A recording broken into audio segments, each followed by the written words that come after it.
Assalamualaikum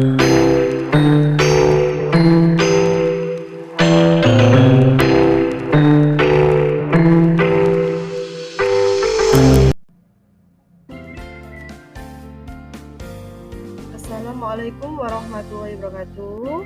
Saya dengan Ana Ropika Ningsih dari SD Negeri 2 Balungwangi, Kabupaten Lamongan, Jawa Timur. Di sini saya akan menyampaikan koneksi antar materi modul 2.1 pembelajaran berdiferensiasi.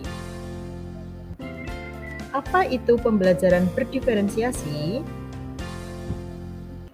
Pembelajaran berdiferensiasi adalah usaha guru dalam menyesuaikan proses pembelajaran di kelas untuk memenuhi kebutuhan belajar siswa.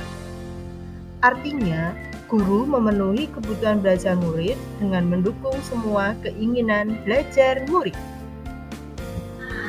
Setiap anak adalah unik.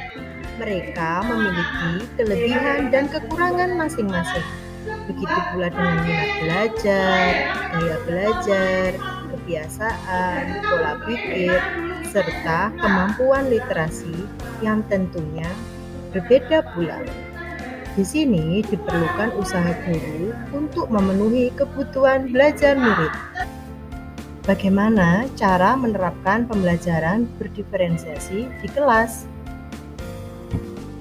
Yang harus dilakukan guru saat menerapkan pembelajaran berdiferensiasi adalah memahami tujuan pembelajaran, mengetahui dan merespon kebutuhan belajar murid, melakukan manajemen kelas, melakukan penilaian berkelanjutan, serta menciptakan lingkungan belajar yang mengundang siswa untuk belajar. 3 aspek yang harus dipenuhi saat menerapkan pembelajaran berdiferensiasi adalah kesiapan belajar murid, profil belajar murid, serta minat belajar murid. Kesiapan belajar murid yaitu guru mampu untuk menilai pengetahuan awal dan menentukan apa yang telah murid ketahui dan di mana murid berada. Minat belajar murid merupakan aspek kepribadian yang menggambarkan adanya kemauan, dorongan yang timbul dari dalam diri individu untuk memilih objek yang sejenis. Profil belajar murid merupakan data seputar karakteristik setiap siswa yang akan mempengaruhi gaya, cara, dan kebiasaannya dalam belajar.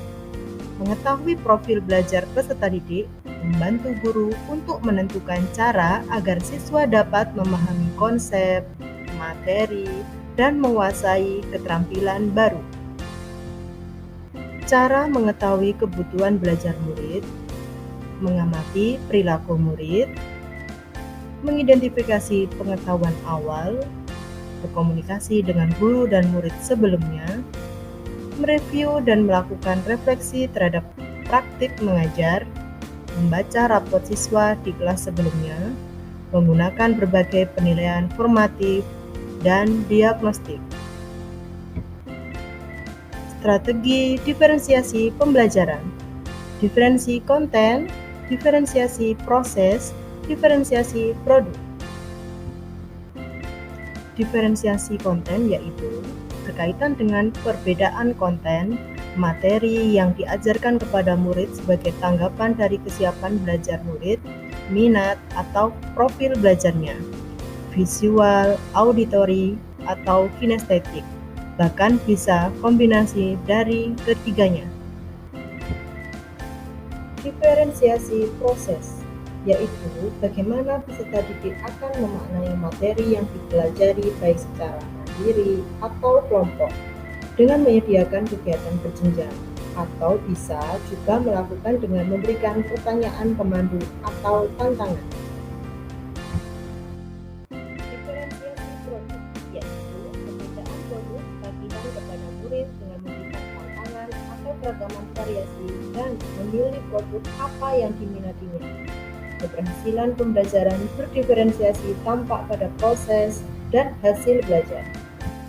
Apa keterkaitan modul 2.1 dengan modul yang lain. Keterkaitan modul 1.1 dengan modul 2.1 yaitu untuk mendapatkan pembelajaran berdiferensiasi, maka guru harus berusaha memenuhi kebutuhan belajar murid sesuai dengan kodrat alam dan kodrat zaman berdasarkan filosofis Ki Hajar Dewantara. Keterkaitan modul 1.2 dengan modul 2.1. Dalam melakukan pembelajaran berdiferensiasi, seorang guru penggerak harus mampu memenuhi kebutuhan belajar murid dengan menerapkan pembelajaran yang berpusat pada siswa, reflektif, mandiri, kolaboratif, dan inovatif. Dengan demikian, seorang guru penggerak dapat mewujudkan kepemimpinan murid dengan menuntun murid merdeka belajar. Hal ini sesuai dengan nilai dan peran guru penggerak. Keterkaitan modul 1.3 dengan modul 2.1. Pembelajaran berdiferensiasi dapat menjadi salah satu strategi untuk mewujudkan visi guru penggerak yang berpihak pada murid. Keterkaitan modul 1.4 dengan modul 2.1. Pada pelaksanaan pembelajaran berdiferensiasi antara guru dan murid harus ada kesepakatan kelas terlebih dahulu agar proses kegiatan belajar berjalan dengan lancar sesuai dengan nilai-nilai budaya positif.